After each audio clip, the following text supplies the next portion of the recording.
Alhamdulillah. Wassalatu wassalamu ala Rasulillah wa ala alihi wa sahbihi wa mawala. Wa asyhadu an la ilaha illallah wahdahu la syarika lah wa asyhadu anna Muhammadan abduhu wa rasuluh alladzi la nabiyya ba'dah. Qala ta'ala fi kitabihil karim, a'udzu billahi minasy syaithanir rajim. Ya ayyuhalladzina amanu taqullaha wa qulu qawlan sadida yuslih lakum a'malakum wa yaghfir lakum dhunubakum wa may yuti'illaha wa rasulahu faqad faza fawzan 'azima. Wa qala ta'ala ya ayyuhalladzina amanu kutiba 'alaikumus shiyam kama kutiba 'alal ladzina min qablikum la'allakum tattaqun. Ibu sekalian, ibu-ibu dan bapak-bapak yang dimuliakan Allah Subhanahu wa taala. Kita kembali lagi dengan hari Rabu, di mana kita terbiasa dengan kajian rutin untuk seluruh mudaris dan mudarisah dan musyrik serta musyrikah Ma'had Darul Abror, dan terbiasa juga kita dengan panduan kitab Riyadhus Shalihin. Tetapi kali ini kita akan coba bergeser dulu karena Ramadan sudah ada di depan mata kita semua. Maka untuk itu kita akan coba kali ini kajian kita bergeser dulu ke tentang Ramadan. Ya, sekaligus ini juga merupakan bagian dari tarhib kita, sambutan kita kepada bulan suci Ramadan ini, dan mudah-mudahan dengan tarhib ini juga kita semakin siap, dan bukan hanya siap menerima saja, tetapi juga siap dengan segala komitmen yang akan kita bangun nanti di bulan Ramadan. Ya, maka untuk itu kita pertama-tama tentunya menyampaikan rasa puji dan syukur kepada Allah Subhanahu wa taala, karena Allah masih berkenan untuk memberikan usia kepada kita, dan juga insya Allah semuanya dan mudah-mudahan selamanya dan senantiasa sehat. Ya, di tengah tantangan kehidupan dan kesehatan kita dengan menghadapi COVID-19 ini. Dan untuk itu ya, sekali lagi kali ini kita akan bergeser bahasan kita tentang Ramadan. Iwa fillah rahimakumullah. Berkenaan dengan Ramadan ini, untuk tahun kita sekarang nampaknya tidak seperti dengan tahun yang dulu-dulu. Ya, sambutan dan segala rupa persiapan pun juga nampaknya agak sedikit terganggu. Tapi mudah-mudahan masih ada waktu kurang lebih 1 pekan atau 10 harian lagi. Ya, kita atau umat secara keseluruhan tidak begitu perbedaan yang jauh dengan tahun-tahun yang lalu, karena sekarang ini lagi disibukkan dengan urusan COVID-nya, gitu. Begitu kan ayah Pak Ayah, disibukkan dengan COVID-19 sehingga kemudian hampir terlupakan juga dengan Ramadan ini. Dan apalagi kemudian sudah sedikit himbauan-himbauan yang nampaknya kurang menyenangkan juga, ya kan? Kurang menyenangkan. Jadi mau kita melakukan sebuah proyeksi kebaikan, rencana-rencana kebaikan, rupanya nggak boleh takjilan di masjid bareng-bareng, kan begitu. Rupanya nggak boleh juga sholat taraweh berjamaah di masjid.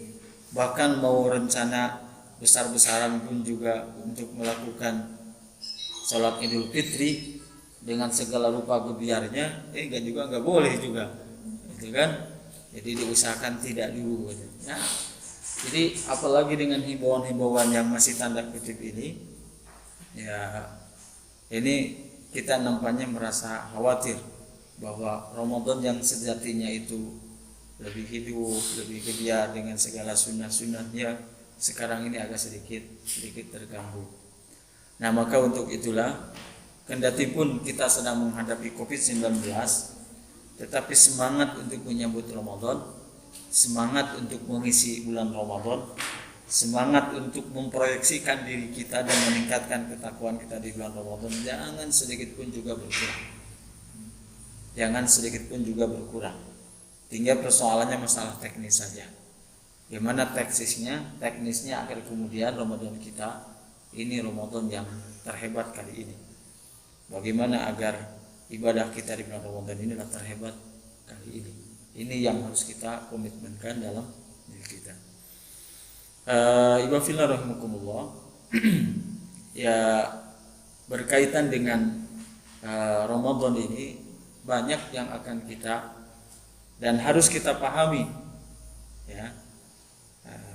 Tetapi mungkin ya sesuai dengan waktu yang tersedia dan tidak akan selesai kali ini dalam waktu 1 jam atau kurang atau lebih, gitu kan? Karena sekali lagi bahwa pembahasan tentang Ramadan ini sangat luas, sangat luas.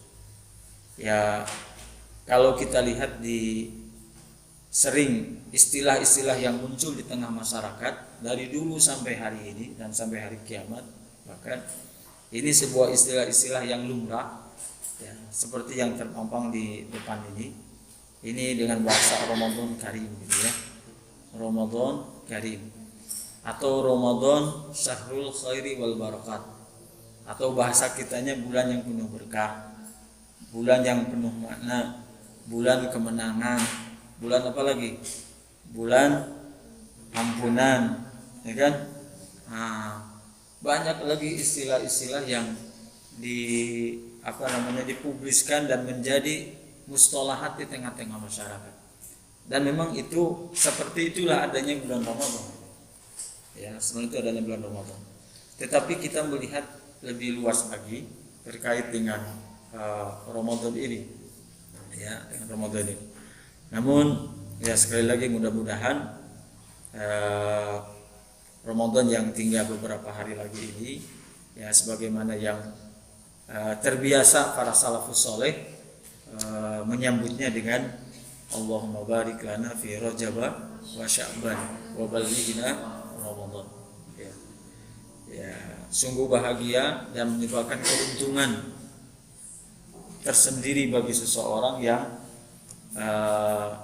bisa menikmati bulan Ramadan, bisa ketemu dengan bulan Ramadan, ya, bisa ketemu dengan bulan Ramadan. Ini satu kebahagiaan dan keuntungan tersendiri dan juga anugerah dari Allah Subhanahu wa taala manakala kita bisa ketemu dan bersama dengan bulan Ramadan nanti, gitu ya, Ramadan nanti. Baik ibu sekalian, sebelum kita lebih jauh terkait dengan Ramadan ini,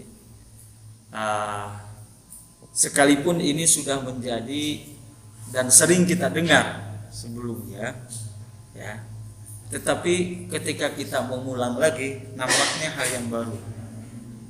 Ataupun juga ketika kita yang diulang lagi, ini ada aja hal-hal yang baru lagi, gitu kan?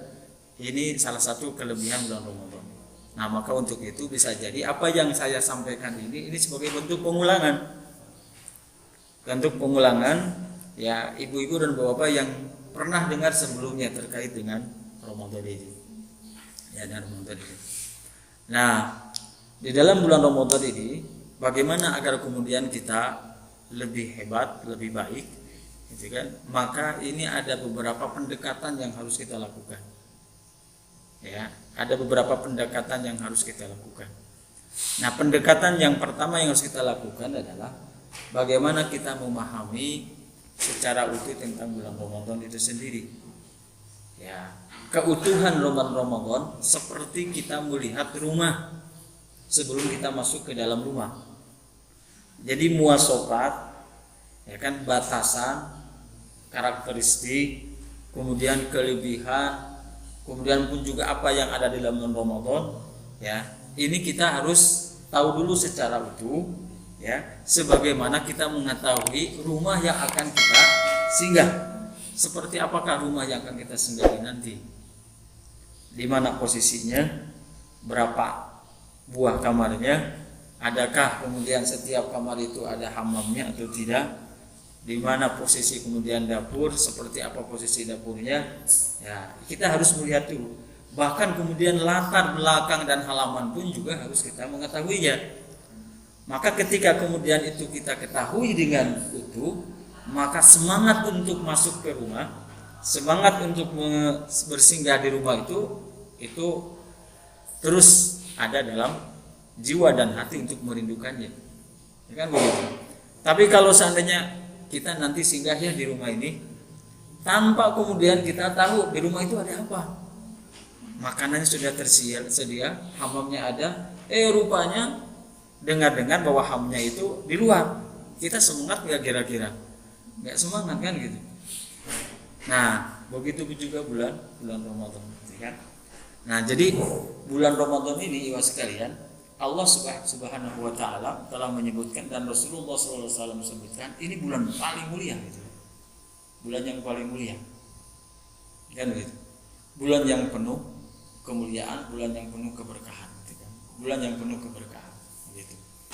Nah, jadi pertama kita yang harus kita lakukan pendekatan itu adalah bagaimana kita memahami dulu tentang bulan Ramadan, ya kan? Bulan Ramadan. Ya, dan untuk mengetahui keutuhan bulan Ramadan ini, pertama kita lihat dulu sejarahnya, ya kan? Sejarah bulan Ramadan. Kenapa kemudian bulan Ramadan ini bisa lahir, gitu kan? Dan gerangan apa yang memotivasi dan memicu bulan Ramadan ini lahir, gitu kan? Nah, kenapa Allah Subhanahu wa taala mensyariatkan bulan Ramadan ini?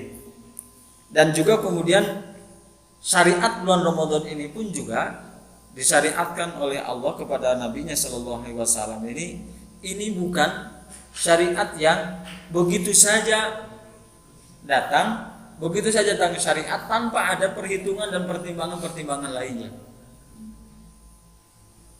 Ya. Nah, karena itu kita lihat bulan Ramadan ini Allah syariatkan kepada nabinya ini sewaktu di mana? Di Mekah atau di Madinah? Di Mekah atau di Madinah kan? Ternyata Allah syariatkan itu ketika Nabi ada di Madinah.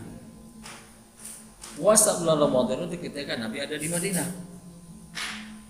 Ya kan? Pertanyaannya, apakah kemudian pada waktu itu Nabi belum siap melaksanakan Ramadan sejak di Mekah? Itu kan? Kan di Mekah itu 13 tahun. Ya kan? Di Mekah 13 tahun. Nah, di Madinah 10 tahun. Kenapa enggak disyariatkan di Mekah? Tapi justru ini disyariatkan di Madinah. Tahun keberapa disyariatkan di Madinahnya? Adalah tahun kedua. Nah, tahun kedua Hijrah. Setelah 2 tahun Nabi ada di Madinah. Baru syariat Ramadan itu disyariatkan. Baru puasa Ramadan itu diwajibkan. Setelah ada Nabi di Madinah. Begitu. Ini luar biasa menarik gitu bagi kita. Kenapa di Madinah disyariatkannya kan gitu? Ya, kenapa di Madinah? Nah, kemudian ternyata di Madinah pun juga ini luar biasa Allah Subhanahu wa taala, ya kan, mensandingkan hadirnya syariat Ramadan ini juga tidak dengan sendirinya gitu kan. Tetapi ada syariat-syariat yang lain. Ada syariat-syariat yang lain yang saling satu sama lain saling menguatkan. Ya kan? Satu sama lain saling menguatkan. Kenapa harus saling menguatkan satu sama lain antara syariat ini dengan syariat ini harus saling menguatkan? Kenapa? Karena ada ending, ada hadaf. Ada tujuan yang ingin dicapai nanti setelah Ramadan ini. Begitu. Ya. Nah, ketika Allah Subhanahu wa taala perintahkan dalam ayat yang sangat populer, surat apa itu? Surat Al-Baqarah kan? Ya, 183. A'udzubillahi minasyaitonirrajim. Ya ayyuhalladzina amanu kutiba alaikumussyam kama kutiba 'alal ladzina min qablikum la'allakum tattaqun. Ya. Jadi ayat ini turunnya kapan? Ya kan? Ini bukan turun pada bulan Ramadan, bukan. Turunnya ini pada bulan Sya'ban. Bulan Sya'ban itu berarti bulan sebelum Ramadan. Ya. Itu terjadi pada tahun kedua Hijrah. Pada tahun kedua Hijrah. Ya kan? Jadi ada persiapan-persiapan yang harus dipersiapkan gitu kan. Nah, ketika Allah menetapkan, wajib bagi kalian orang yang beriman untuk melaksanakan puasa, kapan puasanya? Yang belum ada kepastian, kapan puasanya? Bulan apa puasanya? Belum ada. Nah, maka ayat ini turun pada bulan Sya'ban. Ada bulan Sya'ban, ada satu bulan sebelum bulan Ramadan. Sebelum bulan Ramadan. Nah, baru setelah kemudian dirasakan dan dilihat nampaknya dalam Nabi dan juga para sahabat siap untuk melaksanakan bulan Ramadan, maka turunlah ayat berikutnya, Syahrul Ramadan alladzi unzila fihi Qur'an. Nah, jadi turunnya bulan Ramadan ini atau kewajiban syariat puasa bulan Ramadan ini ya, dengan ayat Syahrul Ramadan alladzi unzila fihi Qur'an hudan linnasi wa bayyinatin minal huda wal furqan. Faman syahida minkumus syahra falyasumhu. Nah, ini faman syahida minkumus syahra falyasumhu. Maka siapa orang yang hadir bersama di bulan Ramadan, menyaksikan, merasakan dan ada di waktu bulan Ramadan, maka falyasumhu, maka berpuasalah. Maka disitulah ada syariat puasa bulan Ramadan. Gitu ya, puasa bulan Ramadan. Nah, jadi ikhwan sekalian, ini hal yang pertama yang harus kita pahami. Jadi bahwa bulan Ramadan ini, ya kan, Allah syariatkan pada tahun kedua Hijrah, ya kan, ya. Dan tidak di Mekah. Ini adalah mengambil nilai, memberikan nilai hikmah kepada kita bahwa ternyata bulan Ramadan ini, atau ternyata puasa Ramadan ini butuh persiapan, butuh persiapan, gitu kan. Bahkan persiapannya pun juga kalau dihitung dari sejak di Mekah itu berapa tahun? Di Mekah 13 tahun, kemudian di Madinah waktu itu 11 sampai ya 2 tahun kan, tahun kedua. Berarti masuk tahun ke 15 tahun lah kurang lebih persiapan bulan berpuasa atau persiapan puasa Ramadan ini. Nah, puasa Ramadan. Nah, pertanyaannya kenapa sampai sebanyak itu? Karena ada hadaf. Ada ending, ada tujuan yang ingin dicapai, gitu kan? Ada tujuan yang ingin dicapai. Nah, makanya dalam waktu yang bersamaan di tahun kedua ini, ya kan? Ini bukan hanya kewajiban puasa saja, siap saja.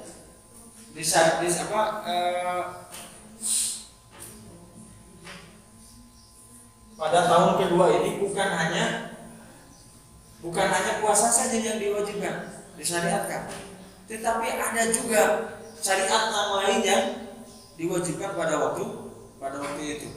Nah, apa itu? Adalah tahwilul kiblat. Tahwilul kiblat itu adalah perpindahan kiblat. Yang tadinya menghadap ke Baitul Maqdis, sekarang kemudian berubah menjadi menghadap ke Baitullah. Itu terjadi pada tahun kedua. Ya, pada tahun kedua. Gitu loh. Nah, kemudian ada juga syariat yang lainnya pada tahun kedua Hijrah juga ada. Apa itu? Az-zakat. Kewajiban zakat, syariat zakat. Ini tahun kedua. Syariat zakat. Nah, dan kemudian yang keempat, ada kewajiban syariat lain yang Allah syariatkan pada tahun kedua, itu adalah al-jihad.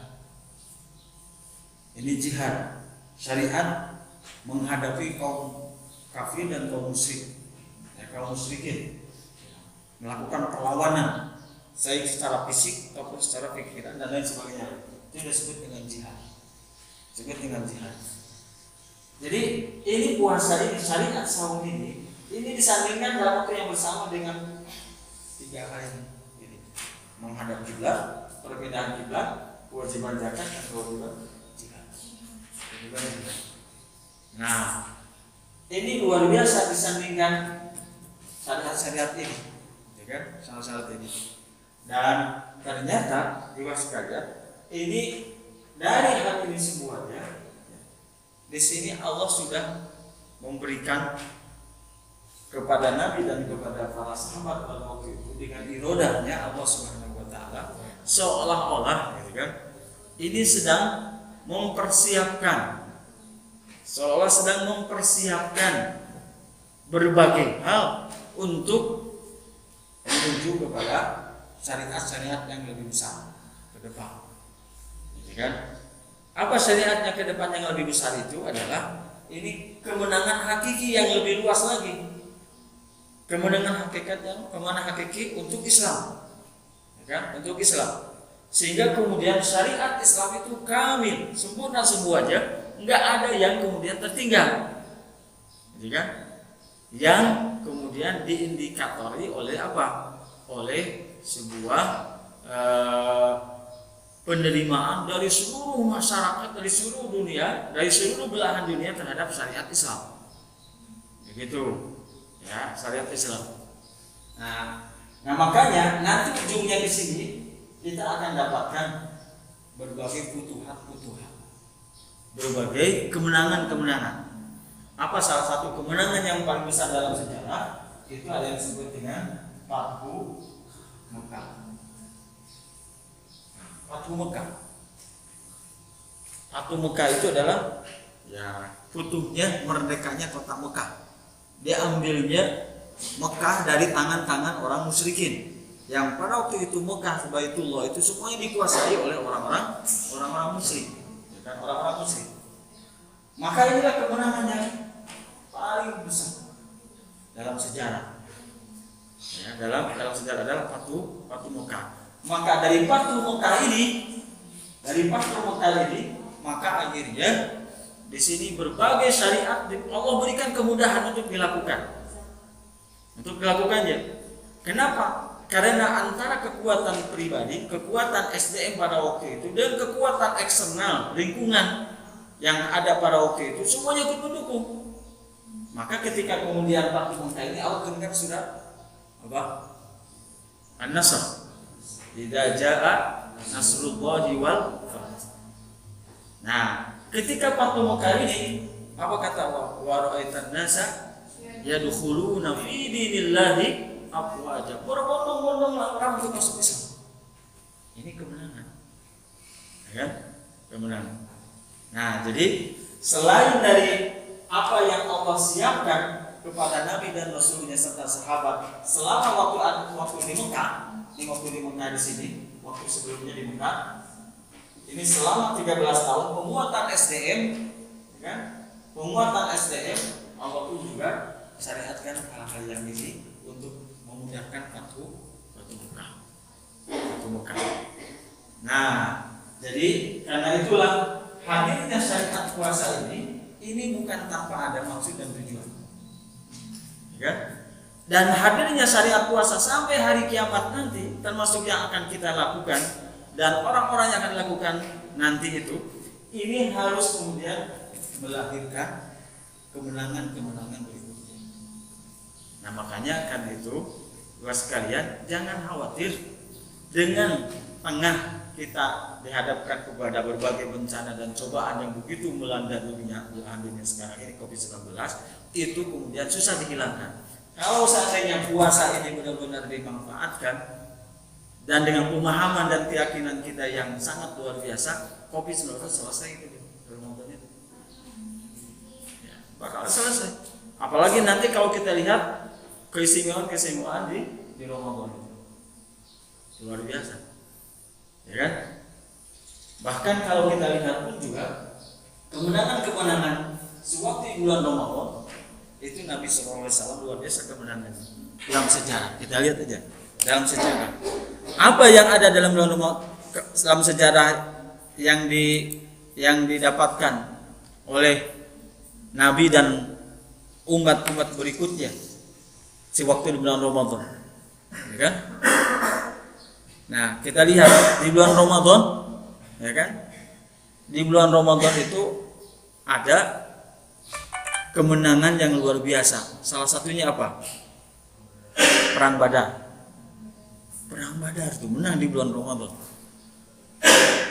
Ya kan? Sebuah peristiwa yang sangat legendaris. Ya. Ini ternyata Allah menangkan kaum muslimin itu kan. Jumlah umat Islam kan hanya 313 orang. Melawan dengan jumlah kaum kafirin musyrikin berapa? Hampir 1000 orang. Ya kan? Ini jumlah yang sedikit bisa mengalahkan jumlah yang sangat banyak. Dan juga bukan hanya yang bukan banyaknya saja, bukan banyak dari sisi jumlah orang, tetapi juga dengan banyaknya kekuatan. Ya kan? Kekuatannya pun juga sangat jomplang sekali. Alat persenjataannya sangat jomplang, logistiknya pun juga sangat jomplang sekali dengan apa yang dimiliki oleh Nabi dan para sahabat pada waktu itu. Tapi kalah. Ini adalah karena Ramadan. Itu kejadiannya di bulan Ramadan. Tahun keberapa? Tahun ketiga kan? Tahun ketiga. Gitu. Jadi saat Nabi lagi puasa gitu kan. Coba Bu, puasa bisa ngelekin orang-orang musyrik yang jumlahnya banyak. Berat mana jeung COVID-19. Kan? Gitu. Jadi itu bisa selesai gitu kan dengan Ramadan. Gitu kan? Dengan Ramadan. Apalagi yang terjadi di bulan Ramadan, kemudian ini menjadi sebuah legendaris dalam sejarah karena kemenangannya. Ya kan? Karena kemenangannya. Apalagi Fathu Mekah juga sama. Ini Fathu Mekah. Ini terjadi di bulan Ramadan. Ini bulan Ramadan Fathu Mekah juga. Ya. Ini Fathu Mekah itu di bulan Ramadan terjadinya. Di bulan Ramadan.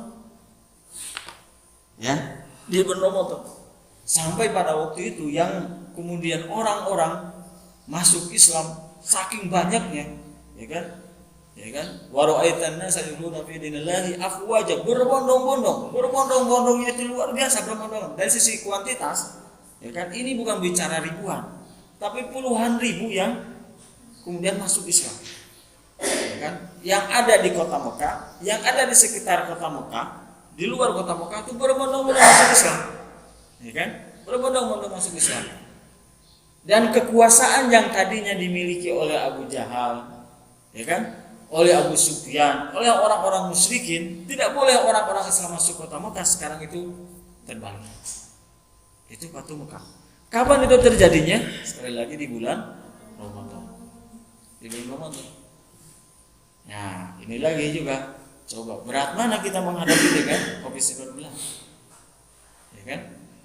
Ini Fathu Mekah bisa ditaklukkan di bulan Ramadan. Ada lagi dalam sejarah lain. Apalagi contoh lain dalam sejarah yang sangat legendaris yang terjadi di bulan Ramadan.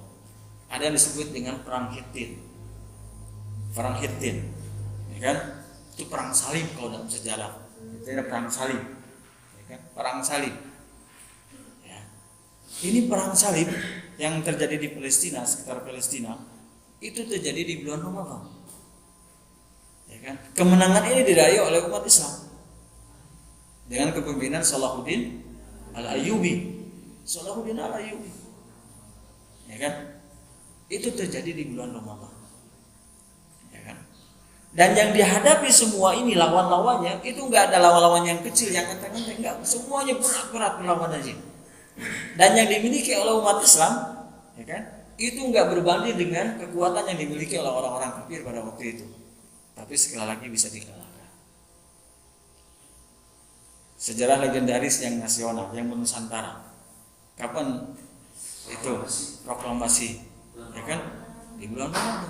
Kemerdekaan Agustus di bulan Ramadan. 17 Agustus itu bulan Ramadan, Bu. Bertepatan dengan Ramadan hari Jumat. 17 Ramadan. Maka di sini yang salah satu yang melatar belakangi kenapa nuzulul Quran itu ada di tanggal 17. Gitu. Karena ini jadi momentumnya itu sangat pas pada waktu itu para ulama, maka akhirnya jadilah menjadi satu istilah dan satu seolah-olah Memicu untuk membiasakan perayaan Nuzul Quran tanggal 17 Ramadan. Kekuasaan dan kekuatan yang dimiliki oleh orang-orang penjajah pada waktu itu luar biasa kan gitu. Tapi berkat Ramadan itu bisa kalah. Ya kan? Bisa kalah. Banyak lagi yang terjadi gitu kan. Ya, ini adalah keberkahan bulan Ramadan. Keberkahan bulan Ramadan. Jadi karena itu, jangan Ramadan yang tadinya secara basic, secara syariat, secara dasarnya itu adalah memiliki kekuatan, memiliki kelebihan, memiliki keistimewaan, gitu kan? Kemudian kita abaikan bulan Ramadan untuk menghadapi COVID-19, ya kan? Ulah kemudian diabaikan Ramadan ini. Justru Ramadan ini jadikan sebagai, ya kan, salah satu wasilah cara umat Islam orang yang beriman untuk menghilangkan COVID-19, menyelesaikan COVID-19. Ya kan?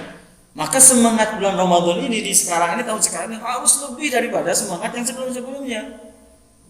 Kan begitu logikanya. Kenapa? Karena ada tantangan di depannya. Toh dalam sejarah bisa dikalahkan orang kafir. Dalam sejarah bisa dikalahkan orang-orang salibis. Dalam sejarah kemudian orang-orang penjajah juga bisa dikalahkan. Ya kan? Dalam sejarah pun juga berbagai futuhat kemenangan yang bisa diraih. Kenapa sekarang kemudian menghadapi COVID-19 merasa takut?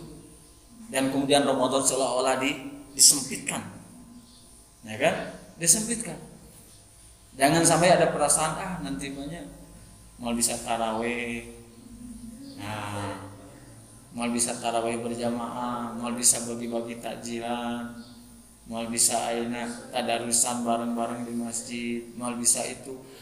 Kalau sudah seperti itu, ini kita sudah mengecilkan nilai Ramadan. Ya kan begitu. Sudah mengecilkan nilai Ramadan. Ya kan? Nah itulah. Nah dari sini Bapak sekalian, kita melihatlah gitu ya, melihat keutuhan bulan Ramadan seperti itu, maka orang ketika melihat secara utuh bulan Ramadan yang begitu luar biasa, maka nanti ketika hadir bulan Ramadan itu sambutannya, gitu kan, sambutannya dan juga pelaksanaan bulan Ramadan ini bukan asal-asalan lagi. Ada perbedaan yang luar biasa. Ada perbedaan yang luar biasa. Tapi perbedaannya bukan ke bawah kan? Ke atas perbedaannya bukan lebih jelek tapi lebih bagus itu kan. Sekarang kadang menghadapi COVID-19, PHBS harus lebih baik. Kan begitu. Ya, begitu. Kemudian juga untuk menangkal COVID-19 di bulan Ramadan ini bukan hanya menangkal dari sisi material. Ya kan? Bukan hanya menangkal kekuatan yang ada di bumi saja. Apa yang diarahkan oleh tim medis, apa yang kemudian kita ketahui secara teori, ya, itu kekuatan dunia namanya. Tapi kita harus lebihkan kekuatan yang ada di atas. Dan Ramadan itu adalah waktu yang sangat tepat. Apalagi nanti kita akan lihat bagaimana dan apa yang terjadi di bulan Ramadan. Kekuatan-kekuatan apa yang Allah turunkan dari langit nanti, gitu kan? Nah, maka ini pendekatan yang kedua yang ingin saya sampaikan, ya, itu adalah bagaimana kita mengetahui bulan Ramadan secara utuh, hakikatnya yang ada ke dalamnya seperti apa Ramadan itu. Kalau tadi kan kita melihat seolah-olah melihat rumah dari luar, oh begini Ramadan. Sekarang kita masuk ke dalam, ternyata luar biasa nih kan, di dalam rumahnya itu kan. Nah, alat perkakasnya luar biasa. Kemudian kamarnya luar biasa. Kemudian ada makanannya juga. Wah, macam-macam. Itu lihat. Nah, itulah ibadillah rahimahullah. Maka dengan sebab itu, bagaimana sambutan orang dulu? Ya kan? Nah, bagaimana dengan sambutan orang dulu terhadap bulan Ramadan itu? Ya kan? Nah, ini baru hadirnya saja sudah seperti ini, ya kan? Ini baru nongol hungkul gitu kan? Padahal baru hilang. Nah, para salafus saleh, ya kan? Ya, dan juga Nabi Sallallahu Alaihi Wasallam, ini setiap hilal datang, hilal itu adalah bulan pertama untuk bulan Komariah. ini mengatakan seperti ini. Allahu Akbar. Allahumma ahillahu alaina bil amni wal iman wassalamati wal islam wat taufiqi lima yuhibbu rabbuna wa yardah rabbuna wa rabbukallah. Ya. Ini sekalipun doa ini setiap hadirnya bulan baru. Setiap hadir bulan baru ini termasuk bulan Ramadan ini. Jadi menyambut kehadiran bulan baru ketika hilal ini dari tanggal 1 Komariah, bulan Komariah. Ya Allah, hilal sudah tiba kepada kami, maka anugerahkanlah bil amni wal iman, dengan rasa aman dan iman, wassalamati wal islam, dan keselamatan serta ketundukan dan Islam yang baik, wat taufiqi, dan taufik lima yuhibbu rabbuna wa yarda, terhadap sesuatu yang Tuhan kami atau yang terhadap sesuatu yang Tuhan kami meridhoinya dan mencintainya. Rabbuna wa rabbukallah. Ya kan? Tuhan kami dan Tuhan kamu adalah Allah Subhanahu wa taala. Ini salah satu penyambutannya. Ya kan? Ya, jadi terkadang orang mah lamun aya bulan baru, selain daripada kehadiran lamun tema kaum gaji gitu kan, tapi ditambah lagi, aduh udah jatuh tempo deui. Kan biasanya lamun anu kaitan dengan perutang-utangan ya, dengan perbankan, biasanya disambungkan dengan kapan seseorang itu menerima gajinya. Dan biasanya perbankan itu suka ngambil di awal-awal. Dalam waktu yang bersamaan orang itu menerima gaji, tapi langsung juga diberikan kepada apa? Kepada lembaga keuangan kan begitu. Jadi terima kasih. Jadi terima kasih. Ini nerima gaji tak terima kasih ya terima kasih gede kan itu. Kan begitu ya. Jadi habis listriknya kan begitu ya. Terima kasih. Nah itu sambutan yang pertama yang dilakukan oleh salafus saleh.